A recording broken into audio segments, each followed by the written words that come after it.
My daughter-in-law sneered at my son as he entered the courtroom, but when the judge saw me walk in behind him, he stopped and muttered in disbelief, "Why are you here?" The entire room fell silent while my daughter-in-law and her arrogant family looked at each other in a panic. I'm glad you're here. If you're watching this video, give it a like, subscribe to the channel, and tell me in the comments where you're listening to my revenge story from. I want to know how far it has reached. The noise in the courtroom died down instantly when Judge Stephen Morales entered. He sat in the main seat, his piercing eyes scanning the room. When he looked at Michael, my son, I saw a flicker of compassion in his gaze, but then he froze, fixing his eyes on me. I felt the shock in that look, as if he were seeing a ghost from the past. I walked slowly toward the defense table. I placed my old leather briefcase on the wooden surface. The sharp thud echoed like a declaration of war. I pulled out the chair and sat next to Michael, feeling my son's trembling hand under mine. The room was plunged into silence. The only sound was the scratching of the clerk's pen on paper. Judge Morales leaned forward, his eyes wide, his usual solemnity gone. His lips moved, and he said almost in a whisper, "Why did you come here?" That question was like a blast of cold wind sweeping through the room. Jessica frowned, looking at me with suspicion. Her parents whispered to each other, their eyes full of distrust. Michael lifted his head, his gaze confused, but holding a fragile spark of hope. Seeing him like that, my heart ached. He didn't know. No one in that room knew that I wasn't just a mother. I had been someone else, someone that everyone in Chicago knew and called by name. Less than an hour before the Chicago sky was gray and heavy. I stood by the car, carefully helping Michael with each step. His steps were shaky, not just because of the wooden crutch bearing his weight, but also because of the cold stares of the crowd that fell upon us. The bells of the church in the nearby downtown square rang each mournful toll, hitting my chest, announcing a grim day. I clutched the old leather briefcase in my hands, its worn edges reminding me of the years gone by. It didn't just hold papers, it held the honor, the future, and the faint hope of my family. In front of the imposing courthouse steps, a small crowd had gathered, some curious neighbors, some reporters with cameras ready. They murmured a buzz like a restless swarm. "It's the Villaseñor divorce," someone whispered. "They say it's really nasty. Poor son."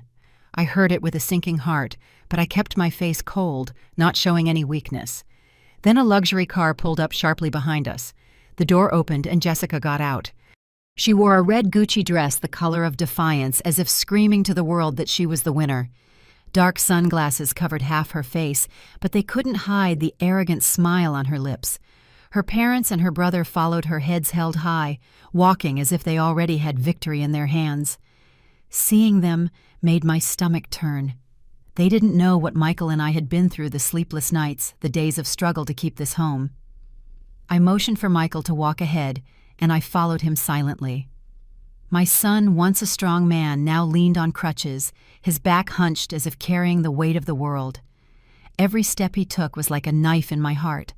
I wanted to scream to protect him from those pitying looks, but I could only grip the briefcase tighter and walk with a forced calm.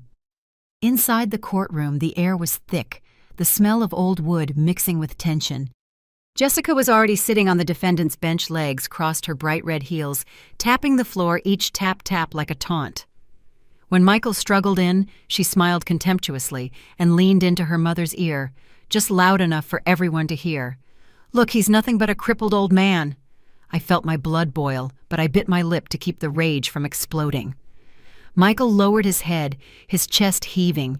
He sat silently in the wooden chair for the plaintiff, his hands gripping his crutches as if they were his last support.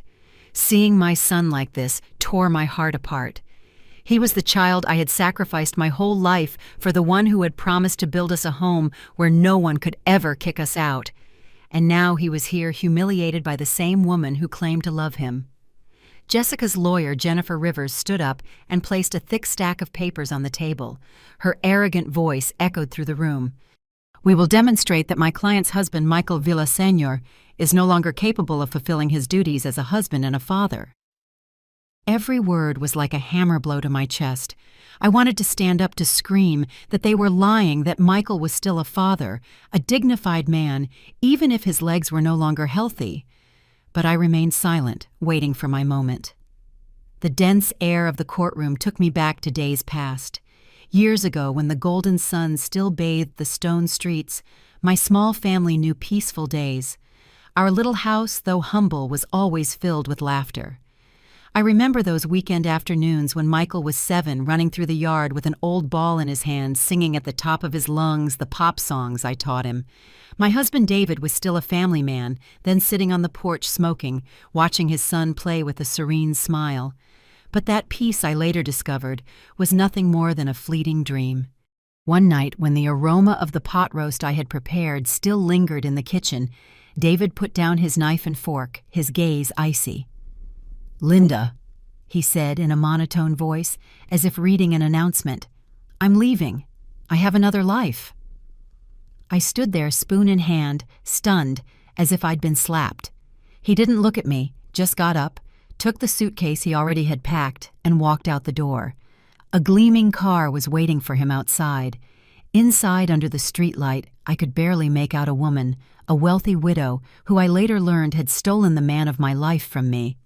Michael, who was 10 at the time, stood frozen in the doorway, his eyes wide open, watching his father's figure disappear. The sound of the engine fading away left a silence that broke my soul. That night, after clearing the table, as if nothing had happened, I went into Michael's room. The boy was huddled under the covers, his shoulders trembling with muffled sobs. I sat beside him. I drew him into my arms, but I didn't cry. I couldn't cry. I told myself I had to be a rock strong so my son would have something to hold on to. "Mom, why did Dad leave?" he asked in a broken voice. I just hugged him tighter and whispered, "I don't know, son, but I promise you that you and I will always be together." I kept that promise with all my heart. Although every night when he slept, I would be alone in the kitchen staring at the clean plates with a pain that pierced through me. The following years were a relentless cycle. In the mornings, I'd get up early, make breakfast for Michael, and take him to school on my old bicycle. During the day, I worked as an office clerk, my eyes fixed on the keyboard, checking numbers, trying to keep my boss from noticing the dark circles from my sleepless nights. At night, while Michael did his homework, I would sit at the dining room table, hunched over the accounting books of some neighborhood stores. There were nights of heavy rain when Michael and I shared a broken umbrella, walking through flooded streets to get home. With my clothes soaked and the cold chilling my bones, I still squeezed my son's hand and smiled at him. "We're stronger than this rain, aren't we?"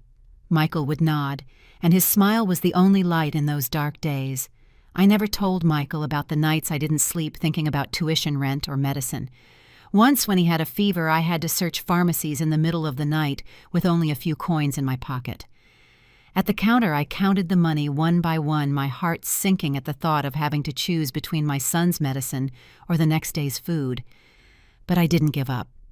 Every time I looked at Michael, I told myself I couldn't fall because he was the reason for my existence. The day Michael received his acceptance letter for electrical engineering, I stood still in the kitchen, the paper in my hand, crying uncontrollably. It was the first time in years I cried with happiness, but the joy soon turned to worry. College was not something I could easily afford. Silently, I took my wedding ring, the last memory of a broken marriage, from the old wooden chest. It was the only thing of value left in the house. I took it to the pawn shop, and watching the owner weigh the ring squeezed my soul. "Mom, you don't have to do that," Michael said when he found out his eyes red. "I'll get a job. I interrupted him, putting my hand on his shoulder. "You just need to study hard. I want you to do what I never could." Michael hugged me, and for the first time, I felt he was no longer a child who needed my protection. Michael didn't let me down. After years of effort and study, he built a 2-story house on the outskirts of Chicago. The day he handed me the keys, I stood in front of those new walls and cried. "Mom, I promised you," Michael said, smiling with a choked voice. "This is our house. No one can kick us out now." I hugged him, feeling in his body the sweat tears and love he had put into every brick. For the first time in a long time, I felt I had done the right thing by not giving up. When Michael married Jessica, I thought my family was finally complete. Jessica back then was a sweet girl with a smile as lovely as orange blossoms. In the beginning, she used to come into the kitchen with me cheerful, telling me her future plans with Michael. "Mom, I want to have lots of kids, so you'll have a big family of grandchildren," she told me once, and I believed her. I thought happiness had finally found us. I saw how Michael's eyes lit up whenever Jessica was near, and I silently thanked God for giving me such a daughter-in-law. But tragedy struck like a nightmare. An electric shock at the construction site, a fall from high scaffolding. I got the call at midnight, the foreman's trembling voice on the phone. "Mrs. Villaseñor, Michael. He had an accident. Come to the hospital immediately." I ran out of the house, my heart racing, barefoot on the cold streets. When I arrived, the image of Michael, motionless, wrapped in white bandages, was seared into my memory. I stayed there by his side, watching the son who had been the pillar of our family reduced to a being as fragile as a child. "I'm here, Michael," I whispered, squeezing his hand.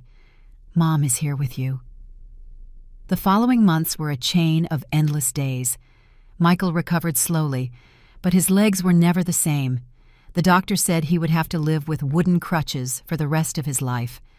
From a strong, always smiling and talkative man, Michael became a silent shadow. He spoke less, and his gaze was often filled with sadness. Every time I saw him leaning on his crutches, taking hesitant steps in the yard, I felt like someone was tearing my heart out. When Michael came back from the hospital, I felt like the whole world had changed. The 2-story house my son had built with so much pride, which used to be filled with laughter, was now as silent as a tomb.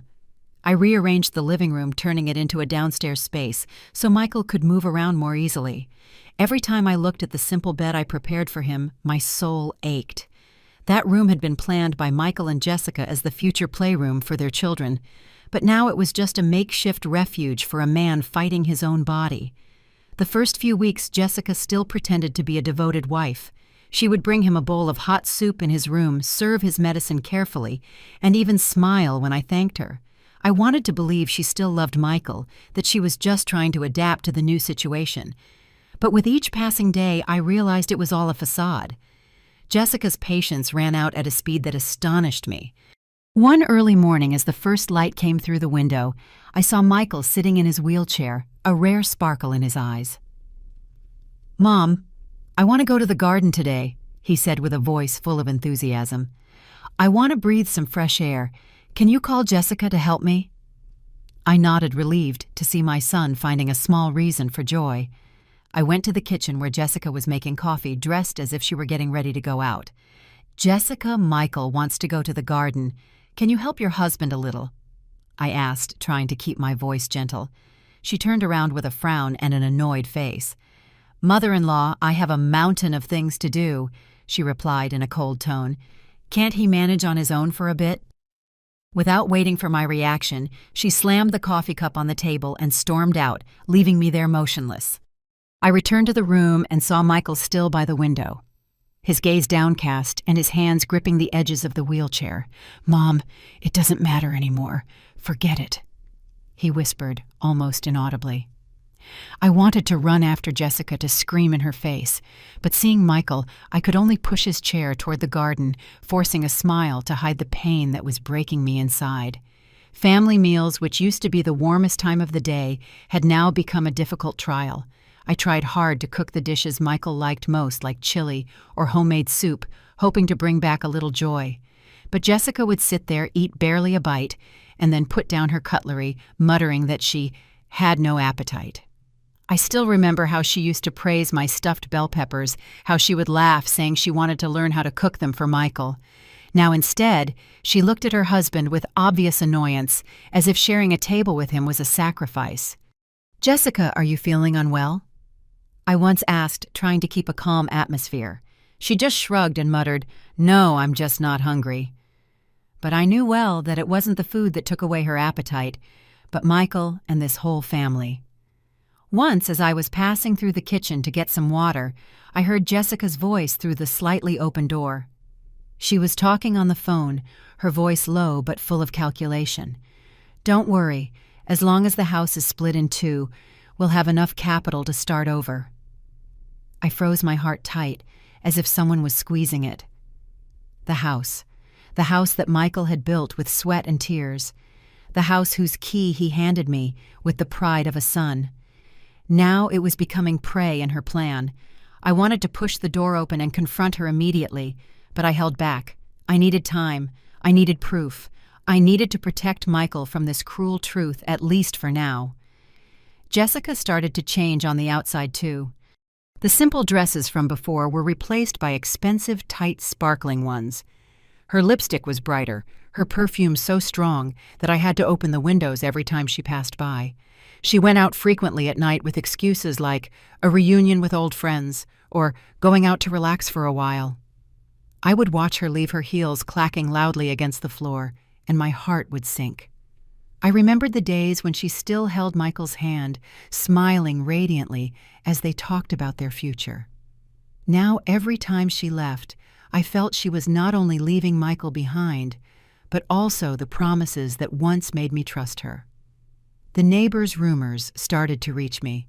One afternoon, while buying vegetables at the market, Mrs. Davis, the usual vendor, pulled me by the arm and whispered, "Linda, I don't want to speak ill, but lately I've been seeing your daughter-in-law a lot with a strange man at the corner coffee shop. They're very affectionate, laughing and talking like a couple." I forced a smile and thanked her, but inside me, the suspicion had already turned into certainty. I didn't want to believe it, but the pieces were slowly fitting together. Jessica was no longer the girl I once considered a daughter. She had become a stranger with plans I didn't dare to face yet. The worst came one late night when pain was tormenting Michael. I heard him groan softly in his room and call out in a weak voice, "Jessica, can you help me massage my leg a bit? It hurts so much." I stood outside the door, hoping for a gesture of tenderness from my daughter-in-law. But Jessica sharply pulled Michael's hand away, her voice sharp as a knife. "I'm not your nurse. If you need care, hire someone to look after you." I stood there, my hand clenched on the doorknob, feeling as if a dagger had been plunged into my chest. Michael fell silent. He didn't answer, but I knew those words had deeply wounded him. The house that once overflowed with laughter now sank into a thick silence. Every night I sat on the porch, listening to the crickets, my heart torn.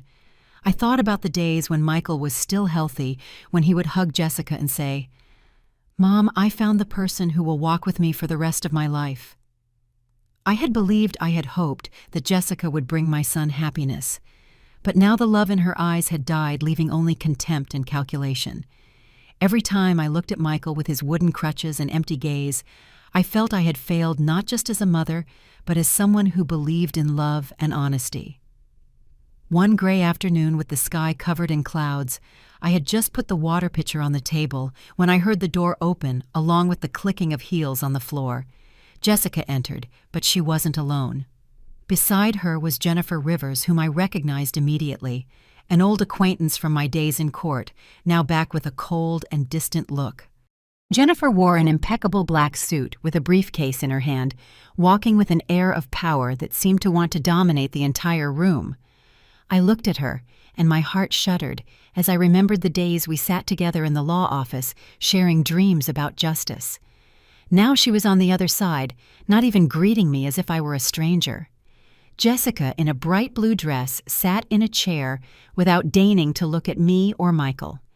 The atmosphere in the kitchen became tense, as if a storm was about to break. Jessica pushed a stack of papers towards Michael, her voice dry without a hint of emotion. "Sign here, we're getting a divorce. By law, this house has to be split in half." Those words were like a stab straight to the heart. I looked at Michael. His already pale face was now white as a sheet without a drop of blood.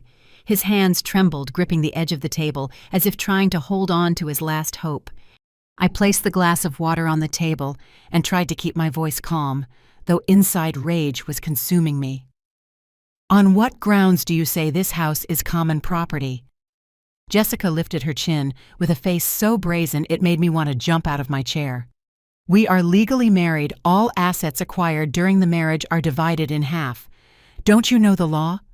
Her words were like a slap in the face, not just to me, but also to the years of sweat and tears Michael had put into building this house. I took a deep breath, contained my anger, and replied in a firm voice, "You're wrong, Jessica. This house is Michael's own property. It was purchased and is in his name before you two were married. Legally, you have no right to it." The atmosphere in the room froze. Michael lifted his head, and in his desperate eyes, a glimmer of hope appeared.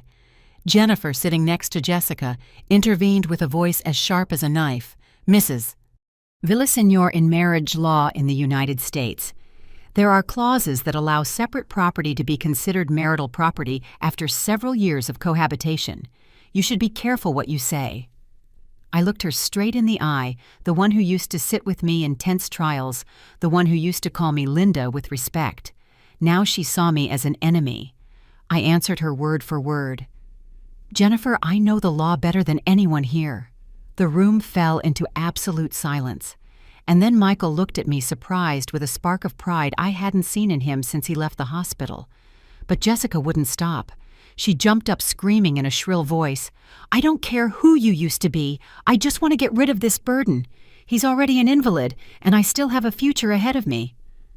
Those words fell on Michael like a hammer blow. He sat there silent, his shoulders trembling, his voice broken. "Jessica, do you really think that—" She looked away, not answering, and her silence was crueler than any word. I felt as if my heart was being ripped out. Michael, my son, the pride of my life, was now being called a burden by the woman he loved. I wanted to run to Jessica, slap her, scream that she didn't deserve my son's love. But I just stood there, my hands gripping the edge of the chair, fighting not to break down. Jennifer stood up and led Jessica out of the house, leaving the divorce petition on the table like a scar that could never be erased. The door slammed shut, and Michael and I were left in a deathly silence. I started to clear the dishes, trying to do something so I wouldn't have to face the pain that was crushing my chest, but my hands were trembling so much that I ended up breaking a porcelain bowl. The sound of the shattering glass echoed mournful like my heart at that moment. Michael was still sitting motionless, his empty gaze fixed on the divorce papers. "Mom," he murmured in a weak voice, "what did I do for her to change like this?" I didn't answer right away. I just sat next to him and put my hand on his shoulder. "You did nothing wrong," I said, my voice choked. "She's the one who's wrong, not you." But deep down, I knew the truth was even more painful. Jessica didn't just want to leave Michael. She wanted to take everything we had built. This house where Michael had put his sweat and tears to build it had now become the target of her cold plan. I thought of those days we walked through flooded streets of the wedding ring I sold to support Michael's dream of his promise to give me a home from which no one could ever kick us out. Now all of that was in danger not because of a stranger, but because of the very person Michael had called his wife. That night I sat alone on the porch, listening to the insects in the darkness. The cold wind blew, but I didn't feel cold. I knew the real storm was just beginning. In the days after the divorce papers were laid on the table, the air in the house became so heavy it felt like it was crushing my chest. Every corner of the house, from the wooden table where we used to laugh to the hallway where Michael walked steadily, was now just filled with icy silence. I looked at Michael, my son, eating his dinner in silence, his hands slow as he brought small bites to his mouth. He said nothing, just lowered his head, his thin back casting a long shadow on the floor as he returned to his room with his crutches. I wanted to run after him, hug him, tell him everything would be okay, but I knew those words of comfort would now be like passing wind, unable to calm his pain. That night, I tossed and turned in bed, unable to sleep. The faint moonlight filtered through the window, drawing weak lines on the ceiling. I thought of Michael, of all the years we had spent together, of the promise I had made to myself to protect him from all harm. But now it was the person he loved most who was breaking his heart. I felt helpless, as if all my years of struggle had been for nothing. Finally thirsty, I got up, put on a light jacket, and walked to the kitchen. As I passed the bedroom of Jessica and Sarah, my little granddaughter, I heard a murmur. Jessica's cold voice cut through the wooden door like a knife. "Sarah, listen carefully. Tomorrow in court, if the judge asks, you have to say that your daddy can't take care of you anymore. You have to say you don't want to live with a sick person. Understand?" Those words were like a dagger straight to my heart. I stood still, my hand gripping the glass, almost dropping it. Sarah's voice answered, weak and sobbing. But I don't want to lie, Mom. I love Daddy very much." Her voice trembled, as if she was trying to hold on to the little love left in her innocent heart. Jessica replied harshly, with no patience. "If you don't obey me, you and I will lose everything. Do you want to live miserably with your poor grandmother and your invalid father?" I was there, my heart tight, feeling as if someone was crushing my chest. The glass in my hand trembled, water spilling out. Jessica, whom I once considered a daughter, was now forcing her own 8-year-old daughter to lie to betray her own father. Rage consumed me, but along with it, an indescribable sorrow. Sarah, my granddaughter, whom I love like my own blood, was being pushed by her mother into a cruel choice. Silently, I stepped back. I returned to my room before they could discover me. Sitting on the bed, I covered my face with my hands, trying to hold back the tears that were streaming down. I thought of Michael, of how he used to carry Sarah on his shoulders, laughing as she pointed to the stars in the sky. "Grandma, I want to be an astronaut," Sarah had said, her eyes shining. Michael hugged her and whispered, "You're going to make it, honey. Your daddy believes in you." Now Jessica wanted to take that love away, to turn Sarah into a piece in her plan. I couldn't allow it. I couldn't let my granddaughter grow up with lessons of lies and cruelty. The next morning, as soon as the sun rose, I got up early, made breakfast as usual. Michael was still asleep, his face gaunt, his eyes sunken from so many sleepless nights. I watched him through the crack in the door, and the pain tore me apart. But I knew that day I had to act, not just for Michael, but for Sarah, too. I called the girl to the backyard, where the orange tree loaded with fruit scented the air. Sarah came out with red eyes, her blue dress stained as if she had been crying all night. I sat on the wooden bench and pulled her to sit next to me. "Honey," I said in a soft voice, "last night I heard the conversation between you and your mom. You're very scared, aren't you?" Sarah looked at me, her lips trembling, and suddenly she burst into tears, hugging me tightly. "Grandma, I don't want to do that," she sobbed. Her crying broke my soul. "I don't want to leave Daddy. I don't want to lie. I just want to be with Daddy and you." I hugged her tight, feeling her small shoulders shake in my arms. My tears fell silently, but I kept my voice firm. "Don't be afraid, Sarah. Your grandma is here. You won't have to lie to anyone. The truth is our most powerful weapon. Remember that." Sarah lifted her face. Her clear eyes, full of tears, looked at me intently. "But Mom says if I don't do what she wants, she won't let me see Daddy," she whispered fearfully. I dried her tears, my heart aching but full of determination. "Your mom is wrong," I said with certainty. "No one can take you away from your daddy or your grandma. I promise you we will get through this, just like your daddy and I have overcome so many difficulties." Sarah nodded, squeezed my hand, and at that moment I felt a new strength awaken in me. I was fighting not just for Michael, but also for my granddaughter, so she wouldn't grow up surrounded by deceit and fear. After that night, I overheard the conversation between Jessica and Sarah. My heart burned with a fire of anger and pain. I couldn't let my daughter-in-law turn my granddaughter into a pawn in her cruel plan. But I knew that hurtful words or direct confrontations wouldn't be enough to protect Michael and Sarah. I needed proof. I needed a truth sharp enough to break the armor Jessica had built. And that's how I decided to go to an old acquaintance from a life I thought I had buried, Robert Medina, an experienced private investigator who had once been my ally in the days when I myself faced the courts. Robert's office was hidden in a small alley in Chicago, where the smell of old tobacco mixed with untold secrets. The room was tiny, lit only by an old desk lamp filled with yellowish folders and black and white photographs. When I pushed the door open and entered, Robert was sitting behind the desk, a half-smoked cigarette in his hand. When he saw me, he jumped up, his eyes wide with surprise.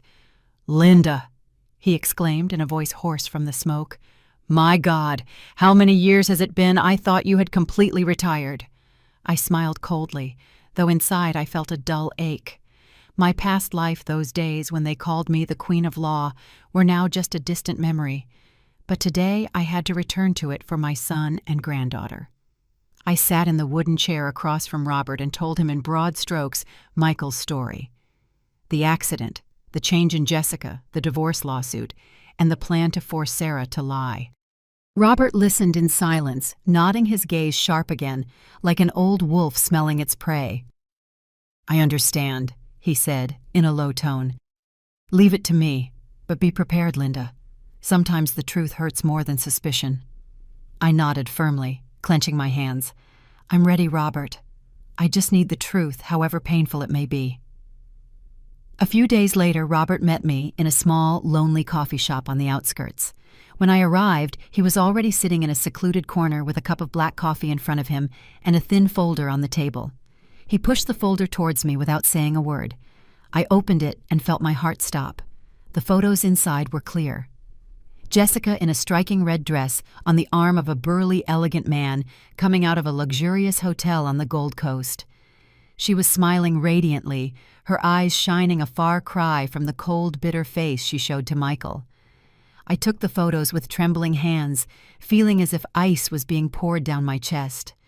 "His name is William Harris," Robert murmured in a grave voice. "A real estate mogul known for seducing women with properties only to take their assets later. He has an army of lawyers and powerful contacts who cover everything up." I looked at a photo where Jessica was wearing a sparkling bracelet I had never seen before. "This isn't a fling," Robert continued. "He picks her up, pays all her bills from luxury restaurants to expensive dresses.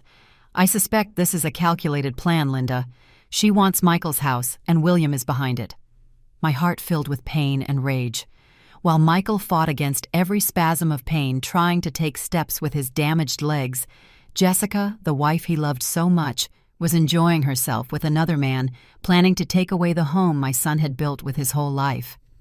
I thought of the nights Michael stared out the window with empty eyes, and I wanted to scream against so much injustice. "How far has she gone with him?" I asked, my voice broken with suppressed fury. Robert sighed and shook his head. "Very far, Linda.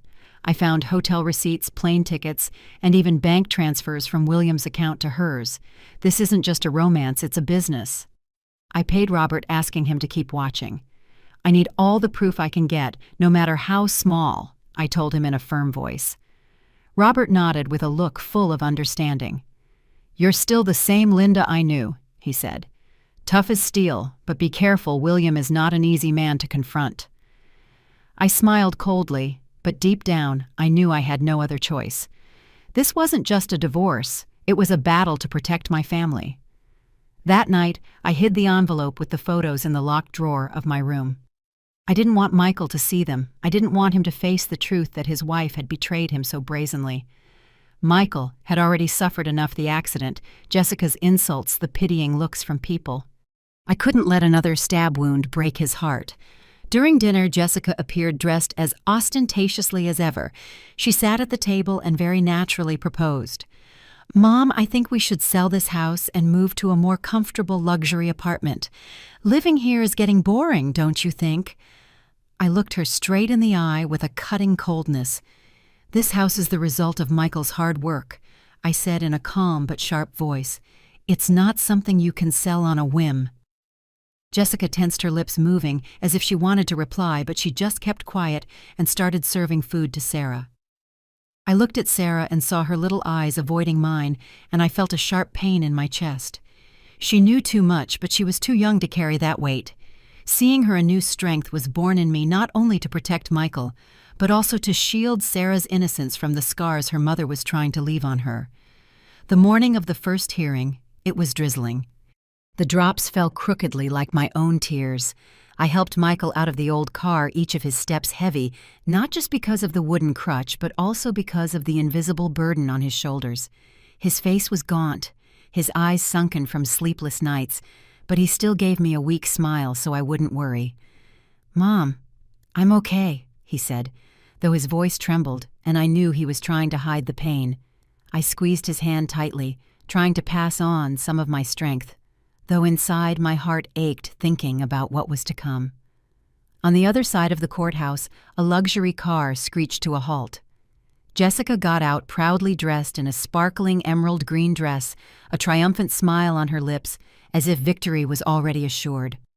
Her parents and her brother followed, laughing and talking loudly, as if they were going to a party instead of a trial. Seeing it, my stomach churned.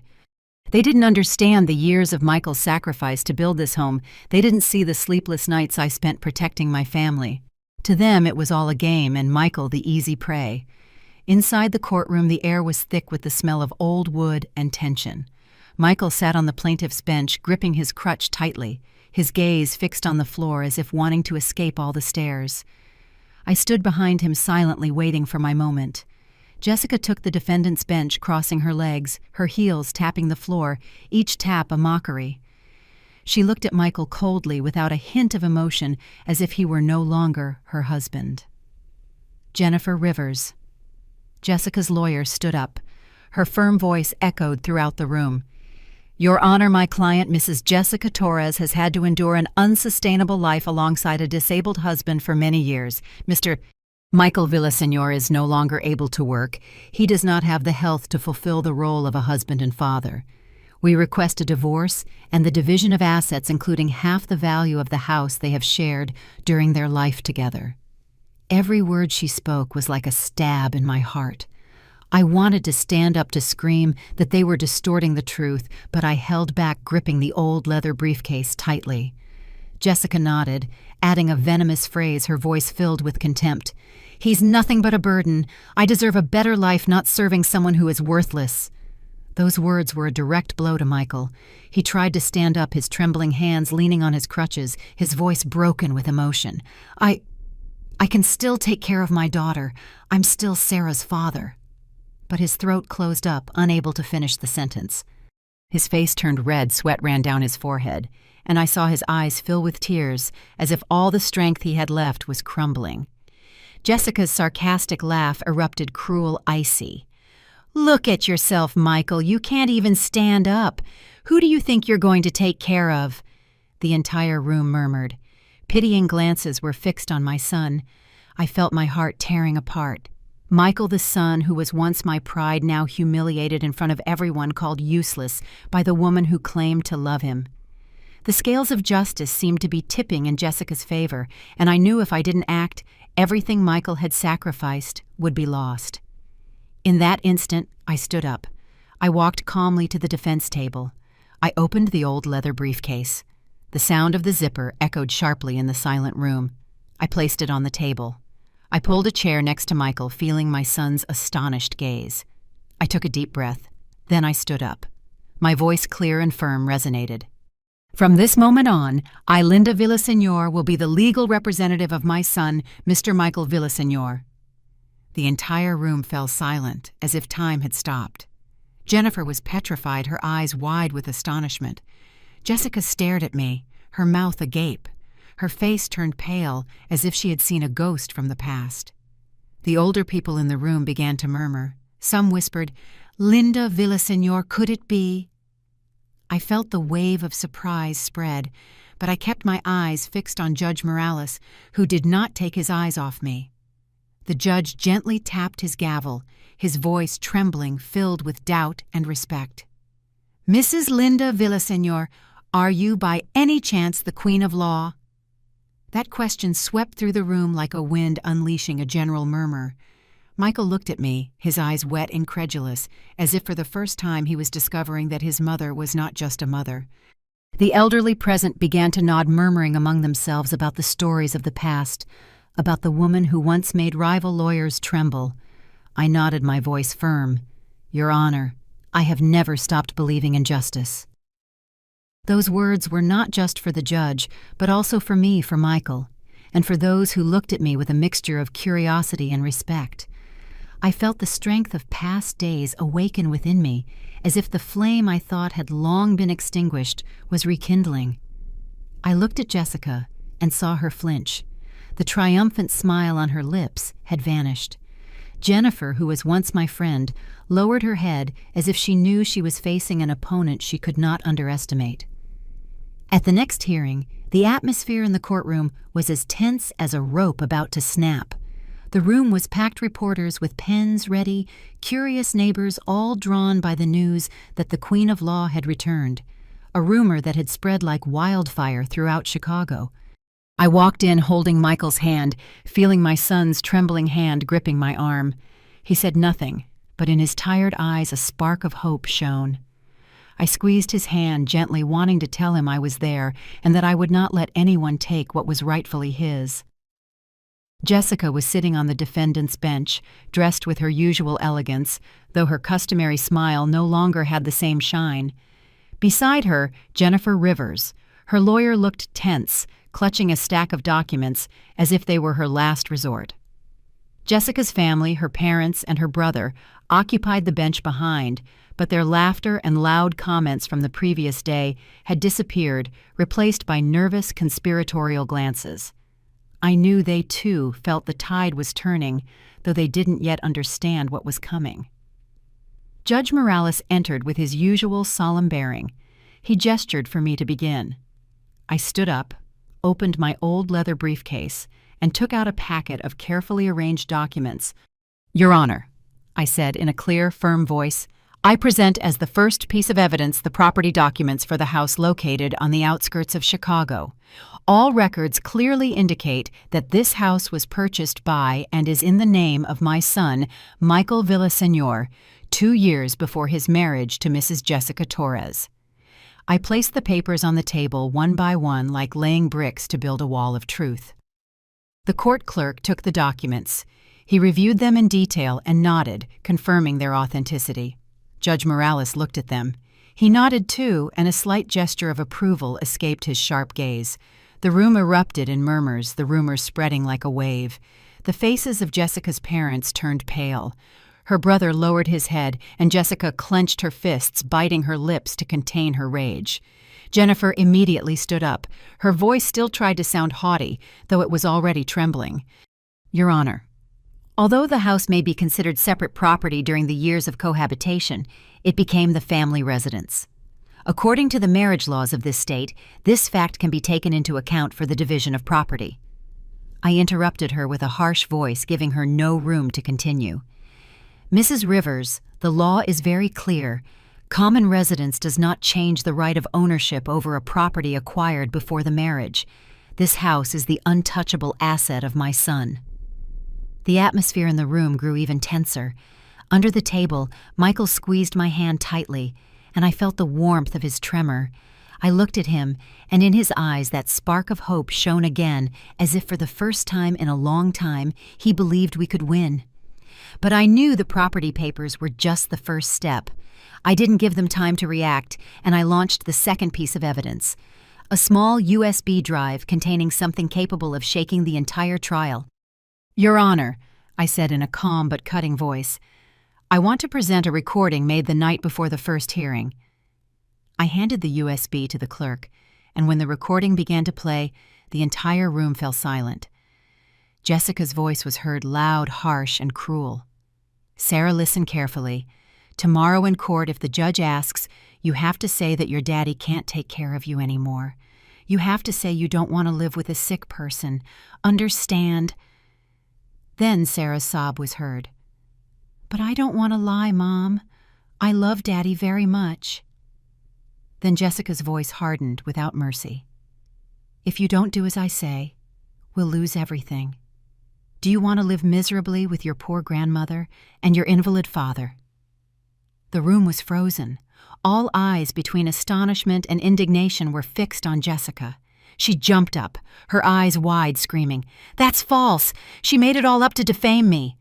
But her voice trembled, and I saw Jennifer put a hand on her shoulder, asking her to be quiet.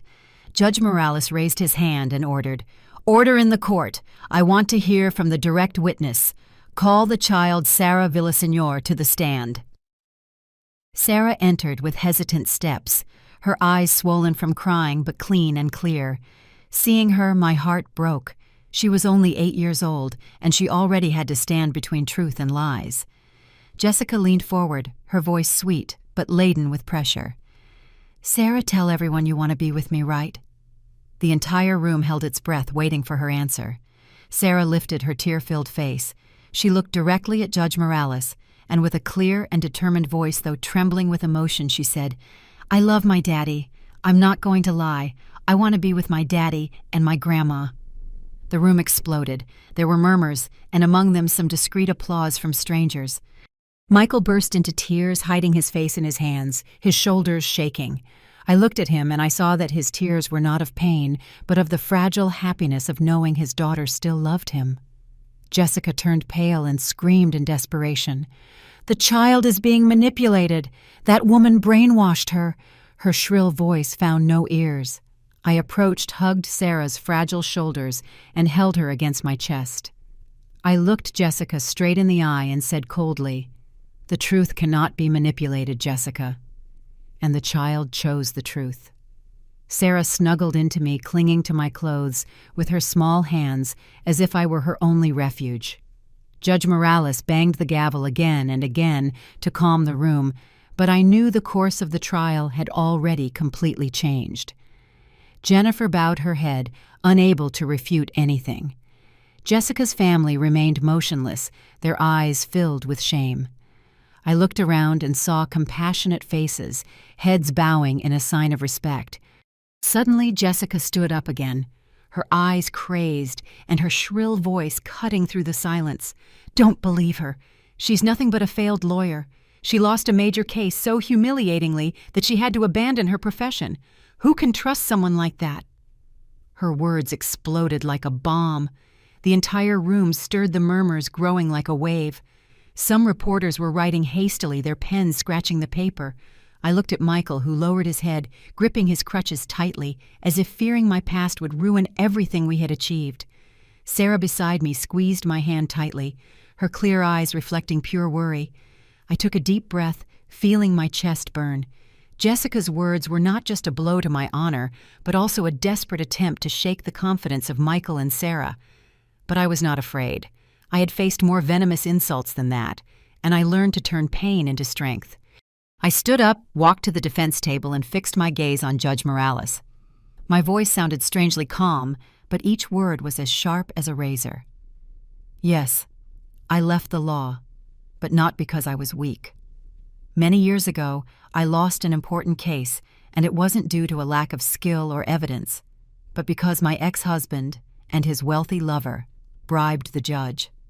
Every document, every argument of mine was flawless, but the final verdict was a blatant distortion of justice. My honor was buried under dirty money, and I decided to retire to preserve my dignity. The room fell into absolute silence. All eyes were on me, no longer with curiosity or pity, but with deep empathy.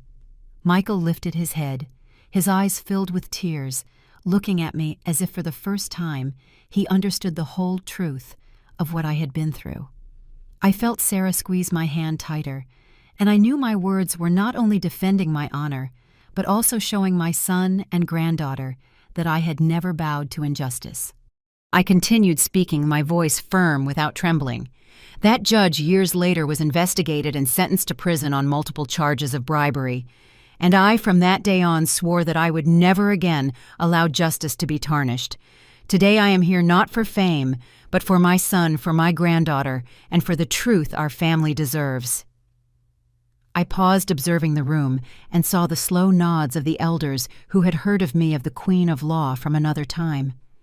Just then, Judge Morales leaned forward, gently tapped his gavel, and his eyes shone with a respect that was impossible to hide. "I can attest to Mrs. Villaseñor's words," he said in a grave and firm voice. "Many years ago, when I was just a young lawyer, it was Linda who defended me in a similar case. She has been the person who has valued the truth and the law more than anyone I have ever known." His words swept through the room like a wind, awakening murmurs of admiration. The reporters wrote hurriedly, and some whispered, "The Queen of Law has truly returned." I looked at Jessica. She was staggering, as if about to fall apart. Her pale face, her tight lips no longer held the pride of before. Jennifer, her lawyer, just lowered her head and aimlessly flipped through documents as if accepting defeat. Jessica's family remained motionless, their eyes filled with shame, unable to look me in the face. I turned to Michael and saw him watching me with tears running silently down his cheeks. "Mom," he murmured with a broken voice, I put my hand on his shoulder, squeezing gently, as if to tell him I wouldn't let him fall apart. Judge Morales stood up. His voice resonated with clarity. "The court will take a recess. The final verdict will be given at the next hearing." The sharp bang of the gavel sounded loud, like a final period to the truth that had just come to light. When we left the courtroom, the crowd parted to let us pass. Some strangers approached murmuring, "She is so strong. Justice has finally spoken." An old woman took my hand, her eyes filled with tears. "Thank you, Linda. You have restored our faith that the truth still has value." On the day of the verdict, the courtroom was packed. There was no longer even standing room. Reporters, neighbors, and even strangers from all over Chicago had come as if the entire city was holding its breath, waiting for the outcome of a story that had shaken every corner.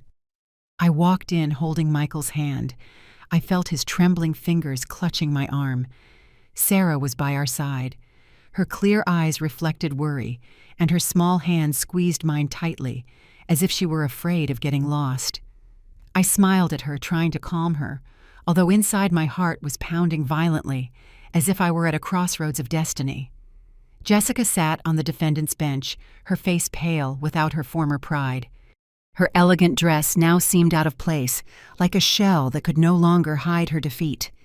Jennifer, her lawyer, was beside her, her gaze lowered and her hands clenched as if trying to hold on to the last shreds of dignity. Jessica's family, her parents and brother, were also present, but they no longer laughed or talked as before. Their nervous, fleeting glances revealed that they knew the storm had arrived, and they had nowhere to hide. Judge Morales entered, imposing, filling the room with solemnity. He sat in the main chair, his sharp eyes scanning every person. The silence was total, only the rustling of papers and the held breath of the audience could be heard. He cleared his throat, and his grave voice sounded like a hammer blow of fate. After reviewing all the evidence and testimony, the court delivers the following verdict.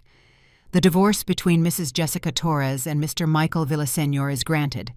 The full ownership of the house on the outskirts of Chicago remains with Michael Villaseñor, as it is a property acquired before the marriage. The custody of the minor, Sarah Villaseñor, is awarded to her father, Michael Villaseñor, and her grandmother, Mrs. Linda Villaseñor. Mrs. Jessica Torres will receive no financial benefits and may only visit her daughter under judicial supervision. The room erupted. Whispers and restrained applause came from all sides. Michael broke down in tears, collapsing on my shoulder, his thin body trembling as if a heavy weight had finally been lifted. Sarah ran into our arms, hugging us tightly, her tears soaking my clothes. "Grandma, Dad, I'm staying with you," she sobbed in a broken voice mixed with relief and joy. I hugged them with all my might, feeling the warmth of the two people I loved most. Tears streamed down my face, but they were not of pain. They were of happiness, of relief, of knowing that our family was safe. Jessica jumped up, her face twisted with rage, screaming uncontrollably. "It's not fair! I'm going to appeal! You can't do this to me!" Her shrill voice echoed, but no one paid her any attention. Jennifer put a hand on her shoulder and murmured, "It's useless, Jessica. We've already lost." She took a few staggering steps, as if her strength had completely abandoned her. Her family stood up silently, heads bowed, and left the room without daring to face the contemptuous looks surrounding them. I watched them go without feeling a gram of satisfaction. I only felt sadness.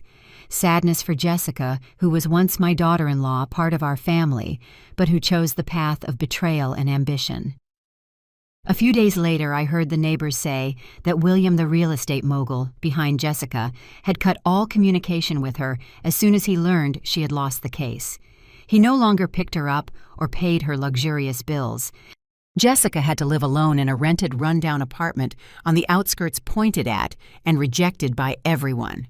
One morning, Mrs. Davis, the market vendor, whispered to me, "Linda, I saw her packing her things. No one knows where she went, as if she wanted to run away from it all."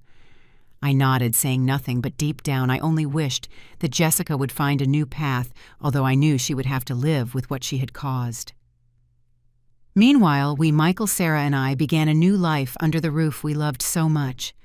I devoted my time to taking Michael to his rehabilitation therapies, watching him slowly regain his self-confidence. At first he was still shy, but every time Sarah ran to him, hugged him and shouted, "Daddy, you're my superhero!" I would see Michael's eyes light up as if a spark of hope was rekindled. I helped Sarah with her homework. We drew colorful pictures together, and every night the kitchen was filled with the aroma of the dishes I prepared. Family meals, which had once been overshadowed by Jessica, were now filled with laughter. Sarah told stories from school. Michael teased her playfully, and I would just sit there watching the two beings I loved most with a warm heart, as if a storm had never passed. One sunny afternoon, I saw Sarah secretly take my old high heels from the closet, put them on, and walk unsteadily, posing like a lawyer. "Grandma, when I grow up, I'm going to be as good as you," she shouted, and then burst into laughter. Michael, sitting on the porch chair, watched her with eyes full of happiness and rebirth. I sat next to my son and granddaughter, looking at the orange tree loaded with fruit in the garden, and whispered, "Justice sometimes sleeps, but it never dies. It just waits for brave hearts to awaken it." Michael took my hand, his voice choked. "Mom, I don't know what I would have done without you. Thank you for everything." I smiled and gently squeezed my son's hand. "I only did what any mother would do," I replied, although inside I knew I had done much more. I had fought not only for Michael and Sarah, but also for myself, for the promise I made in the darkest days that I would never allow justice to be trampled. The bells of the church in the nearby downtown square began to ring, but this time the sound was clear, serene, like a blessing for our family. I looked up at the blue Chicago sky with sunbeams shining through the tree branches. After the storm, we had found peace. This house, which was once the center of the battle, was now a true home. The place where Michael was regaining his strength, where Sarah was growing up, surrounded by love, and where I, Linda Villaseñor, knew that I had fulfilled my promise to my son and granddaughter. I stayed there next to those I loved most, and for the first time in many years, I felt that my heart was truly at peace. After everything I've been through, I realized that life can take many things from us: our health, our trust, even the relationships that seemed strongest. But there is something no one can take from us: truth and love. They became the light that guided me, giving me the courage to face betrayal and injustice. I want everyone to understand that in life there will always be moments when we are tested to our limits. But if we keep the faith and do not bow our heads to lies, justice will eventually speak. And most importantly, family is the greatest strength to overcome any storm. The story you have just heard has had names and places changed to protect the identity of the people involved. We don't tell it to judge, but in the hope that someone will listen and stop to reflect. How many mothers are suffering in silence within their own homes, I truly wonder. If you were in my place, what would you do? Would you choose to remain silent to keep the peace, or would you dare to face it all to reclaim your voice? I want to know your opinion, because every story can become a candle that lights the way for others. God always blesses, and I am sure that courage will lead us to better days. Right now, on the end screen, I will leave 2 of the most beloved stories from the channel. I'm convinced they will surprise you. Thank you for staying with me until this moment.